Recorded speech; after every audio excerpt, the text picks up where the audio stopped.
Assalamualaikum warahmatullahi wabarakatuh, dan salam guru penggerak. Pada kesempatan yang berbahagia ini, saya akan menampilkan aksi nyata saya pada modul 3.1.A.10, aksi nyata pengambilan keputusan sebagai pemimpin pembelajaran. Selamat menyaksikan. Indonesia tanah air beta, pusaka abadi nan jaya. Indonesia sejak dulu kala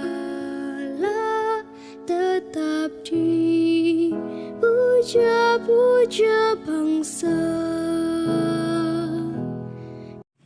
Assalamualaikum. Waalaikumsalam warahmatullahi wabarakatuh. Ada apa?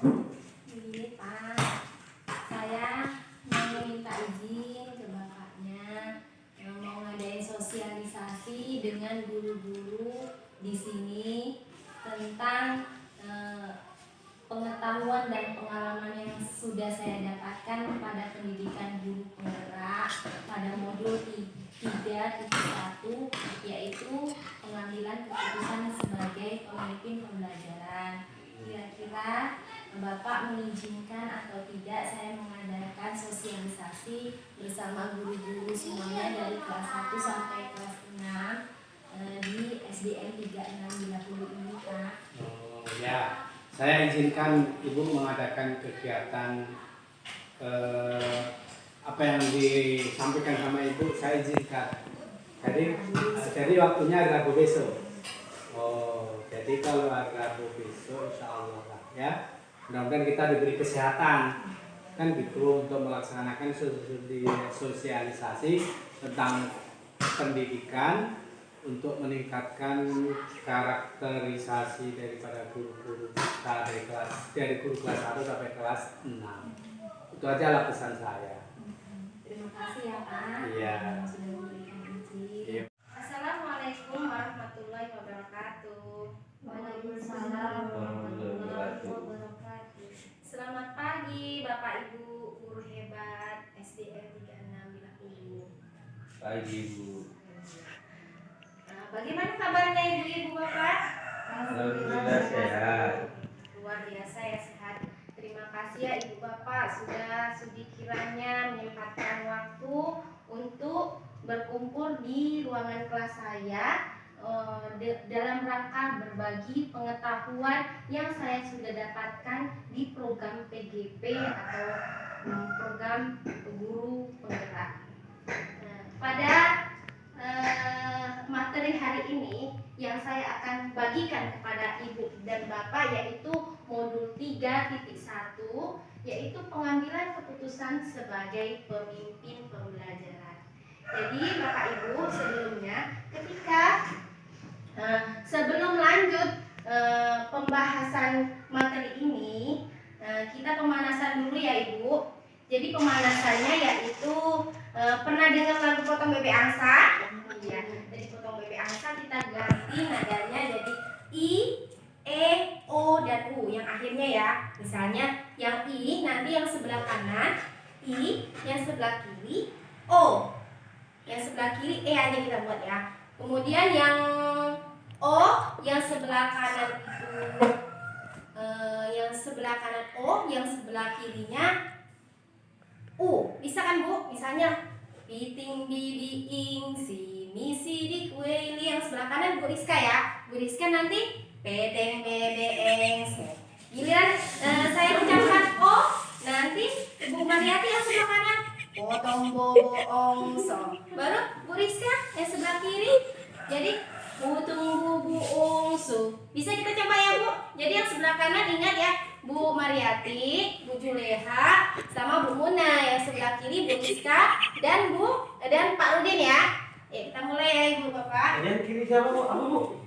Ya, yang kanan Bu Mariati Ya. dengan Bu Maksudnya Juleha hurufnya. dan hurufnya. Ya. Ini Bu Bapak. Jadi kalau yang untuk yang I itu sebelah kanan, yang E sebelah kiri. lagunya, lagu Potong Bebek Angsa. Ujungnya kita ganti dengan huruf I dengan E. Yang kiri E, yang kanan I. Baru kalau giliran saya bilang gini O, baru yang sebelah yang kanan O, yang kiri U. Bisa? Ibu Bapak? Kita coba. Ayo kita coba. Dulu. Orang ini I. Berarti nanti giliran E baru U I baru O. Ingat kan Bu? Apa tahu panjang Bu? Mana kali aku om 1, 2, 3 ya.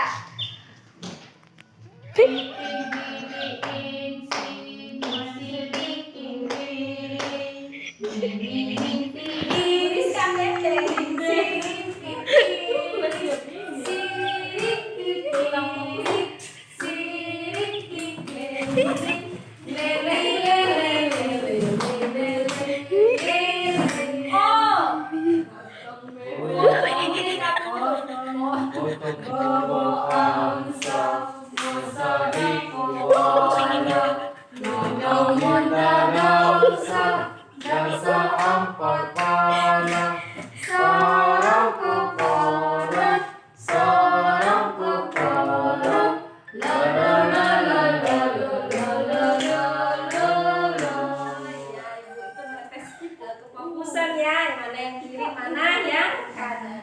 Iya Bapak Ibu, coba O.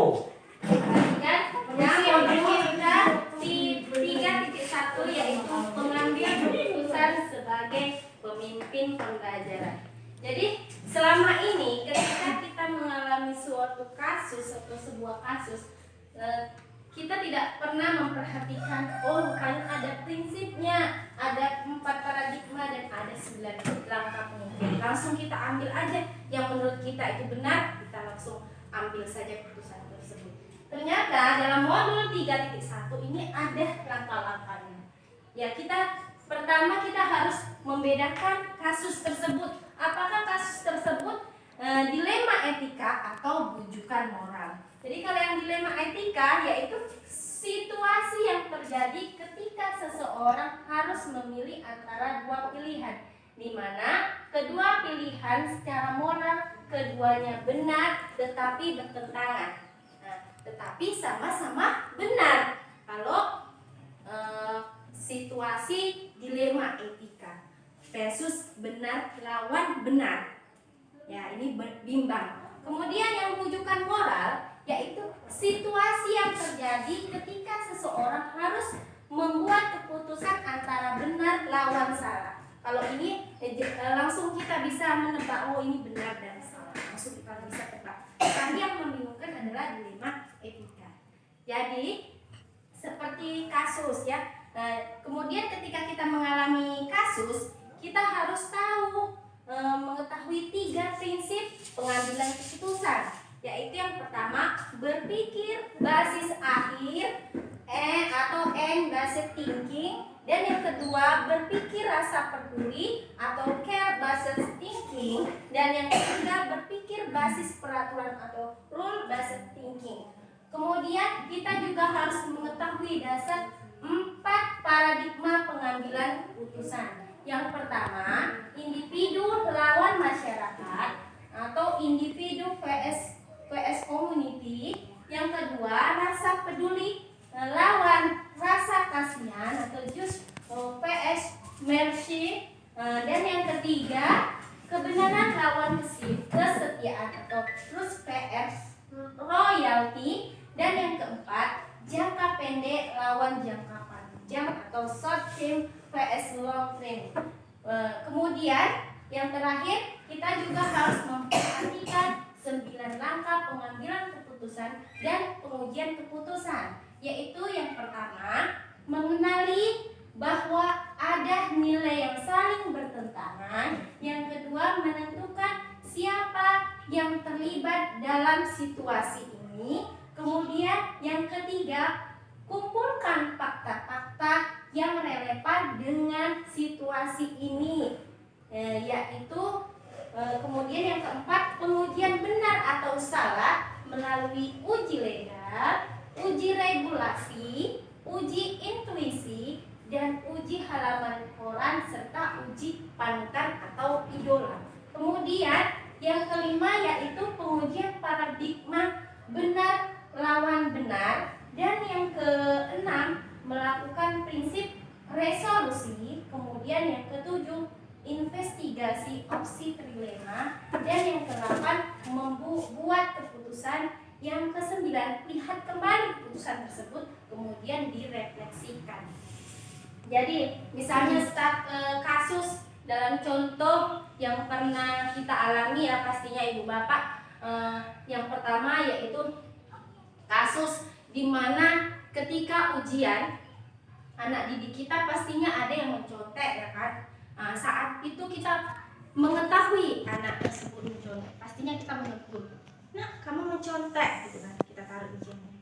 Kemudian si anak itu memohon kepada kita, kalau begitu saya akan laporkan kepada kepala sekolah. Kan begitu ya ibu biasanya kan. Datang si anak, bu janganlah bu, jangan dilaporkan kepada kepala sekolah. Tadi malam saya lupa belajar bu, jadinya saya mencontek ujian, saya tidak tahu bu, begitu kan bu. Itu termasuk bujukan moral, karena kasihan juga kalau kita laporkan kepala sekolah nanti nilainya rendah gimana, dan salahnya benar kita laporkan kalau hal tersebut kasihan karena kasihan, dan yang kedua salahnya karena dia sudah melanggar peraturan mencontek tadi ya bu. Nah itu jelas dikategorikan kasus bujukan moral. Yang kedua yaitu misalnya kasus satu lagi yang dilema etika, yaitu misalnya di sekolah kita ada salah satu guru yang misalnya ada seorang guru yang sangat aktif, disiplin, kemudian terhadap anak murid juga disegani oleh guru-guru, orang tua murid, juga kepala sekolah. Suatu hari kita melihat anak muridnya ada di luar kelasnya sambil menangis, tetapi menangis di depan kelasnya, dan ibu itu mengajar dengan motan, sementara anak itu menangis. Ketika kita mengetahui hal tersebut, kita merasa janggal ya, anaknya menangis, gurunya di dalam. Bagaimana, apa yang akan kita lakukan? Pasti di situ ada rasa bimbang ya. Pasti kasusnya bimbang di situ, dilema etika. Yang pertama, apa yang harus kita lakukan?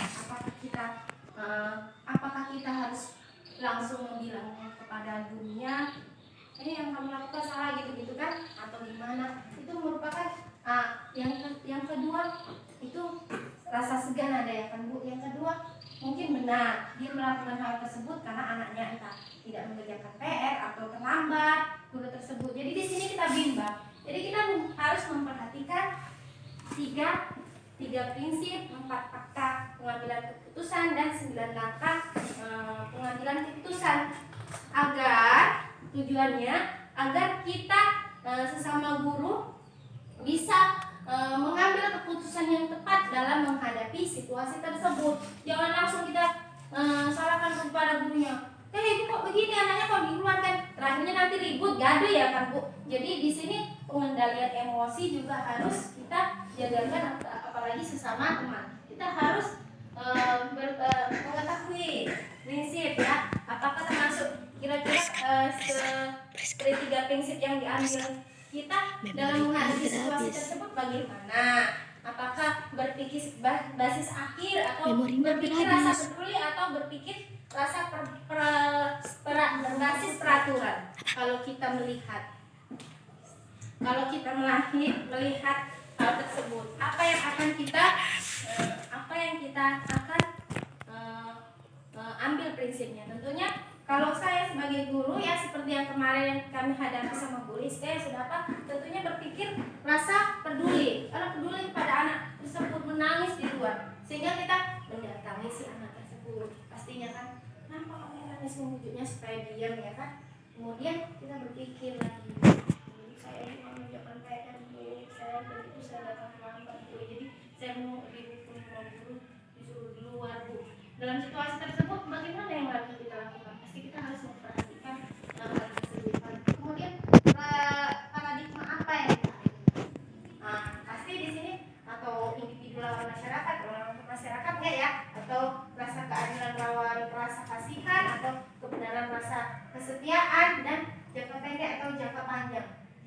dari satu situ bisa kita ambil salah satunya, yaitu kira-kira gimana ya Bu? Untuk rasa di sini kita rasa kebenaran atau rasa kesetiaan ya di situ.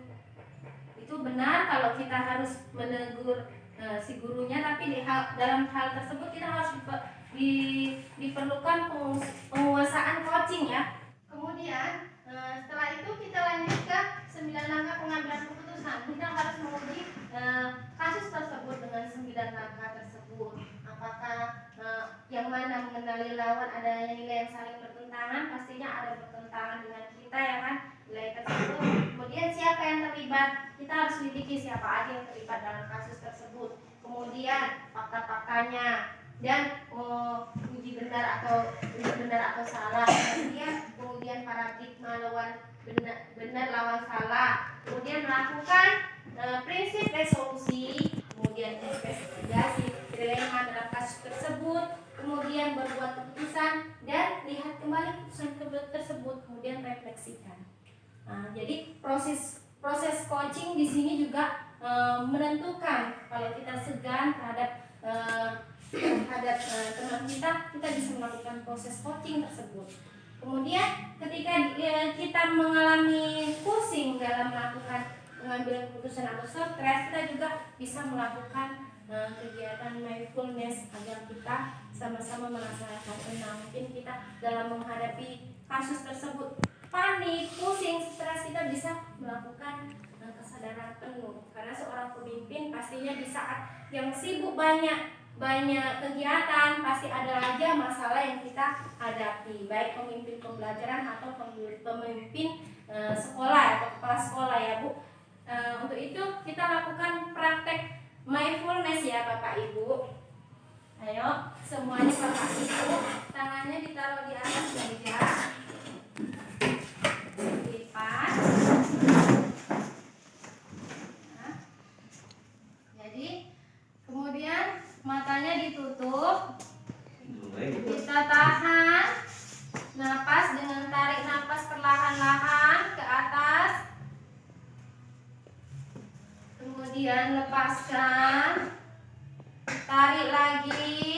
Kita bayangkan permasalahan yang sudah banyak menumpuk di kepala kita, kita lepaskan perlahan-lahan supaya tidak ada unek-unek di hati. Kemudian kita jernihkan pikiran kita agar masalah tersebut hilang. Kemudian turunkan lagi napas, tarik lagi.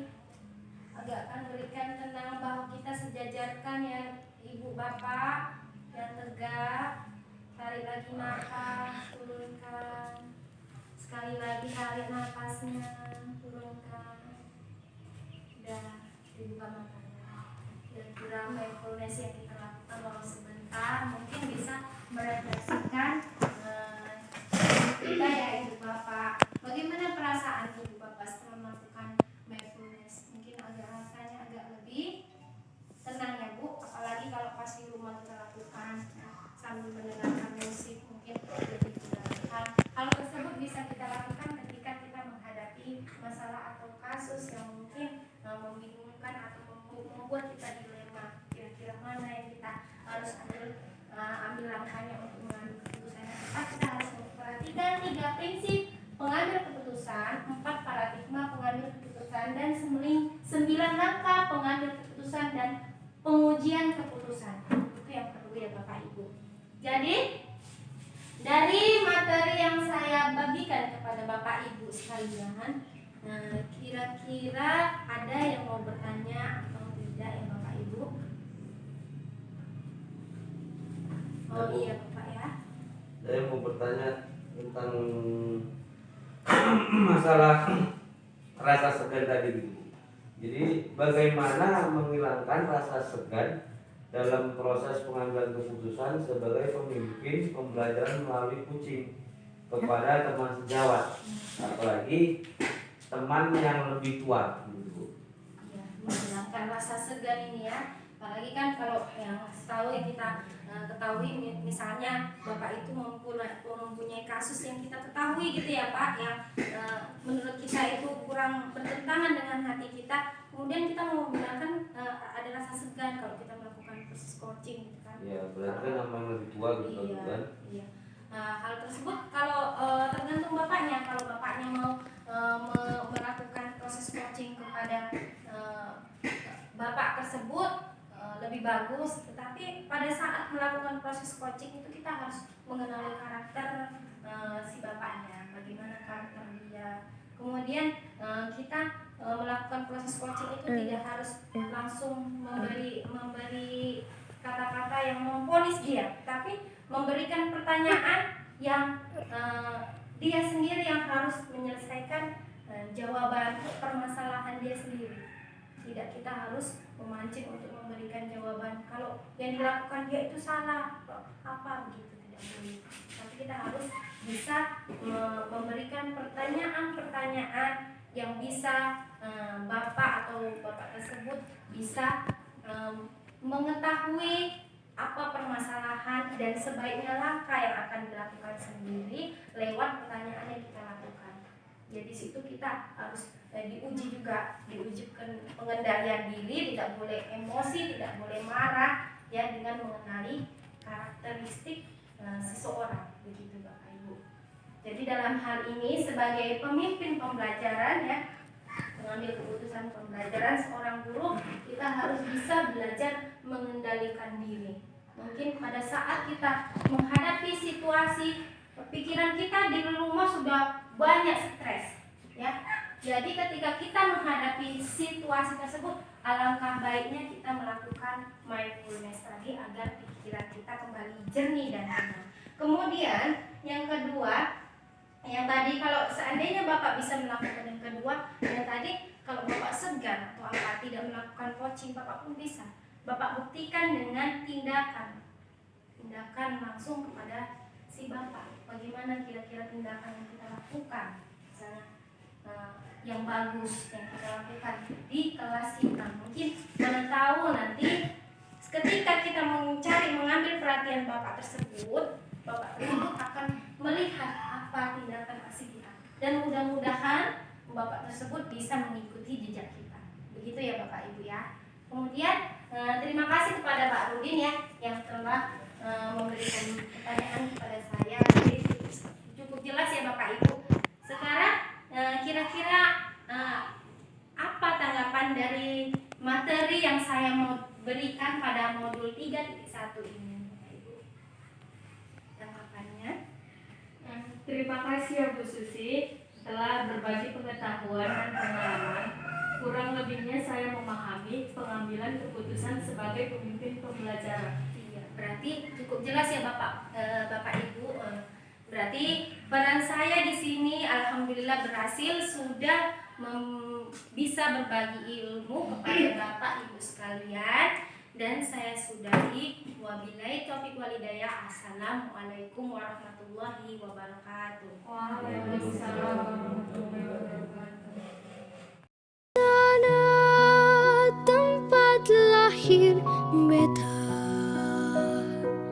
dibuai dibesarkan bunda,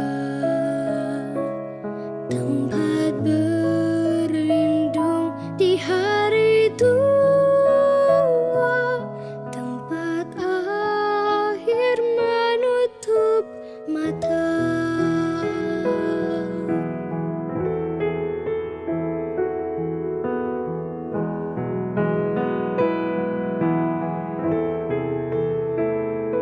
Sungguh indah tanah air beta, tiada bandingnya di dunia.